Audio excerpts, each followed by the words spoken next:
జాతీయవాద జర్నలిజానికి అసలైన వేదిక నేషనలిస్ట్ హబ్ ని సబ్స్క్రైబ్ చేసుకోండి. నోటిఫికేషన్స్ కోసం బెల్ ఐకాన్ పై క్లిక్ చేయండి. త్రిముఖ పోటీలో ఏదైనా ఒక బలమైన పక్షం వ్యూహాత్మక నిర్లిప్తతను పాటిస్తే ఎన్నికల ఫలితాలు అంత సులభంగా అంచనాలకు అందవు. స్ట్రాటజిక్ ఇన్యాక్షన్ అనేది ప్రత్యర్థిని ముప్పు తిప్పలు పెడుతుంది. గెలుపే లక్ష్యంగా సాగే ఎన్నికల మైదానంలో ప్రధాన ప్రత్యర్థిని ఓడించడంలో వ్యూహాత్మక మౌనం అత్యంత పదునైన ఆయుధంగా పేర్కొంటారు. తెలంగాణ లోక్సభ ఎన్నికల్లో బీఆర్ఎస్ ప్రస్తుతం ఇదే వ్యూహాన్ని అవలంబిస్తోంది. బీజేపీ గెలిచినా పర్వాలేదు, కాంగ్రెస్ నెగ్గకూడదనే పట్టుదలతో ఉన్నారు మాజీ సీఎం కేసీఆర్. కాంగ్రెస్ను ప్రధాన ప్రత్యర్థిగా ఎంచుకోవడం వ్యూహాత్మక తప్పిదమని తెలిసినా ప్రస్తుత పరిస్థితుల్లో తన భంగపాటుకు ప్రతీకారం తీర్చుకోవడమే అత్యవసరమని భావించారు కేసీఆర్. అహాన్ని ఉపశమింపజేయడానికి కాంగ్రెస్ పార్టీయే తన రాజకీయ శత్రువు అని పరోక్షంగా ప్రకటించిన తరువాత బీజేపీలో గెలుపు ఆశలు మరింత పెరిగాయి. రాముణ్ణి మొక్కు బీజేపీని తొక్కు అని బీఆర్ఎస్ పై మాటలు అంటున్నా లోపల ఆ పార్టీ ఆలోచన వేరే విధంగా ఉంది. తాను 3వ స్థానంలో అప్రధాన పోటీదారుగా ఉన్నా సరే కాంగ్రెస్ 2వ స్థానానికి పరిమితం కావాలనే బలమైన కోరిక బీఆర్ఎస్లో ఉంది. పైగా బీఆర్ఎస్ తరఫున ఎన్నికైన ఎమ్మెల్యేలు, ఎంపీ టికెట్లు పొందిన వారే కాంగ్రెస్లో చేరిపోయి హఠాత్తు ప్రత్యర్థులుగా మారడాన్ని బీఆర్ఎస్ జీర్ణించుకోలేకపోతోంది.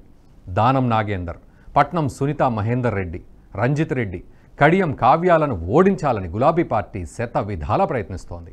మరి ముఖ్యంగా సికింద్రాబాద్, మహబూబ్ నగర్, భువనగిరి, వరంగల్, నిజామాబాద్ స్థానాల్లో కాంగ్రెస్ను దెబ్బతీసేందుకు వ్యూహరచన చేస్తున్నట్లు సమాచారం.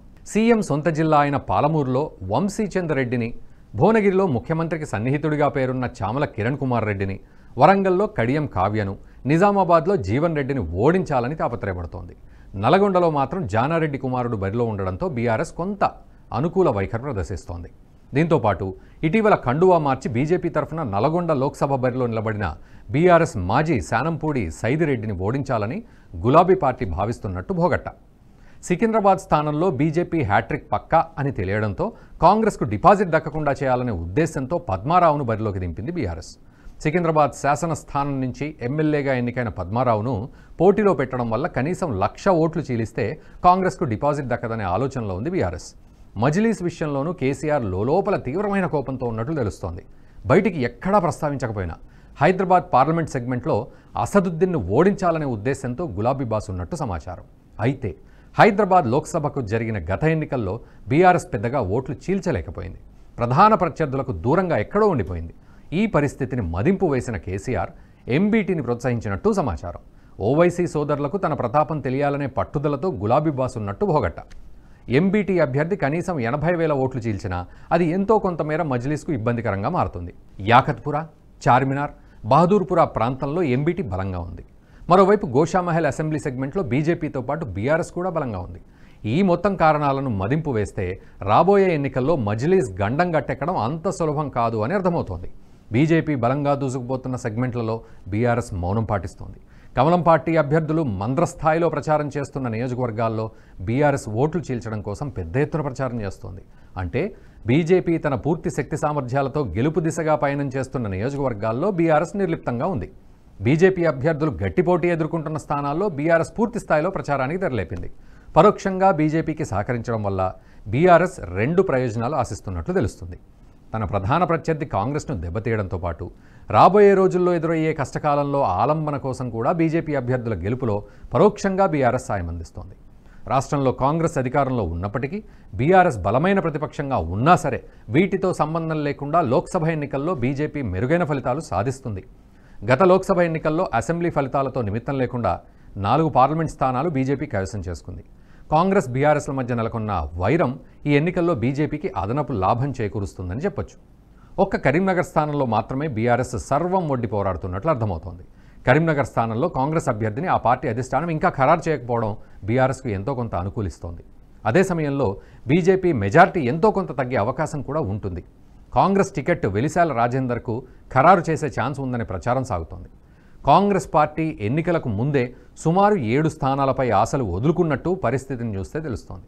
సికింద్రాబాద్, చేవెళ్ల, మల్కాజ్గిరి, ఆదిలాబాద్, జహీరాబాద్, కరీంనగర్, నిజామాబాద్ స్థానాల్లో తమ అభ్యర్థులు గెలిచే అవకాశం లేదని అర్థమైన తర్వాతే బీజేపీ బీఆర్ఎస్ సుపారీ కథనాన్ని వండి వార్చుతున్నట్లు స్పష్టంగా అర్థమవుతోంది. మెదక్, భువనగిరి, మహబూబ్ నగర్ స్థానాల్లో కాంగ్రెస్ విజయం నల్లేరు మీద నడక కాదని కూడా కాంగ్రెస్ పార్టీకి అర్థమైంది. అందుకే ముఖ్యమంత్రి రేవంత్ రెడ్డి ఈ 3 సెగ్మెంట్లపై ప్రత్యేకంగా దృష్టి కేంద్రీకరించినట్లు తెలుస్తోంది. లోక్సభ ఎన్నికల్లో మొత్తం 17 సెగ్మెంట్లకు గాను 16 సెగ్మెంట్లపై బీఆర్ఎస్ 3 దఫాలుగా సర్వేలు చేసినట్లు విశ్వసనీయ వర్గాల ద్వారా తెలుస్తోంది. సర్వే చేసిన స్థానాల్లో కరీంనగర్, మెదక్ మినహాయిస్తే మిగతా 14 స్థానాల్లో బీఆర్ఎస్ 3వ స్థానానికి పరిమితమవుతుందని తేలింది. ఈ సర్వేల ప్రధాన ఉద్దేశం బీఆర్ఎస్ గెలుపు గురించి ఆరా తీయడం కాదు, కాంగ్రెస్ పార్టీకి ఎక్కడ అనుకూలంగా ఉంది, ఏ స్థానాల్లో ప్రతికూలంగా ఉందో తెలుసుకోవడం కోసమే కేసీఆర్ ఈ సర్వేలు చేయించినట్లు తెలుస్తోంది. కరీంనగర్, మెదక్ స్థానాల్లో మాత్రమే బీఆర్ఎస్ ప్రధాన పోటీదారుగా ఉంటుందని అర్థమైన తర్వాత కాంగ్రెస్ బలహీనంగా ఉన్న స్థానాల్లో ఒక తరహా వ్యూహాన్ని, బలంగా ఉన్న స్థానాల్లో మరో తరహా వ్యూహాన్ని అనుసరించాలని గులాబీ బాస్ నిర్ణయించినట్లు సమాచారం. కరీంనగర్, మెదక్ స్థానాల్లో గెలవడం బీఆర్ఎస్కు ప్రాణవసరం. మనుగడ కోసం బీఆర్ఎస్ చేస్తున్న పోరాటంలో ఆ 2 స్థానాలకు అనేక రకాల ప్రాధాన్యత. అంతేకాకుండా మెదక్లో కాంగ్రెస్ అభ్యర్థి బలహీనంగా ఉండడంతో పాటు కాంగ్రెస్ నేతలు సహకరించకపోవడం కొట్టొచ్చినట్లు కనిపిస్తోంది. ఇక కరీంనగర్ స్థానానికి అభ్యర్థిని ఎంపిక చేయడం కాంగ్రెస్ పార్టీకి కత్తి మీద సామైంది. కాబట్టి కరీంనగర్, మెదక్ స్థానాలను నిలబెట్టుకోవాలని బీఆర్ఎస్ అన్ని రకాల ప్రయత్నాలు చేస్తోంది. కాంగ్రెస్ పార్టీ కూడా ఈ 2 స్థానాల్లో బీఆర్ఎస్తో పాటు బీజేపీని దెబ్బతీయడానికి సకల శక్తులు ఒడ్డుతోంది. ముఖ్యమంత్రి రేవంత్ రెడ్డి సొంత జిల్లాలో కాంగ్రెస్కు సీట్లు రాకూడదనే పంతంతో బీఆర్ఎస్ ఉంటే, మాజీ ముఖ్యమంత్రి సొంత జిల్లా మెదక్లో బీఆర్ఎస్ ఓటమి పాలు కావాలని కాంగ్రెస్ పట్టుదలతో ఉంది. కరీంనగర్లో బండి సంజయ్ని ఓడిస్తే తన ప్రాధాన్యత పెరుగుతుందని మంత్రి పొన్నం ప్రభాకర్ తీవ్ర ప్రయత్నాలు చేస్తున్నట్టు తెలుస్తోంది. అయితే అభ్యర్థి ఎంపిక విషయంలో మంత్రుల మధ్య సఖ్యత కొరవటంతో అధిష్టానం ఎటూ తేల్చుకోలేకపోతుందని టాక్. మొత్తంగా తెలంగాణ లోక్సభ బరిలో బీఆర్ఎస్, కాంగ్రెస్ల మధ్య కయ్యం బీజేపీకి లాభం చేకూరుస్తుందనడంలో ఎలాంటి సందేహం అయితే లేదు. మెజార్టీ సీట్లలో బీజేపీ గెలుపు ఖాయంగా కనిపిస్తోంది.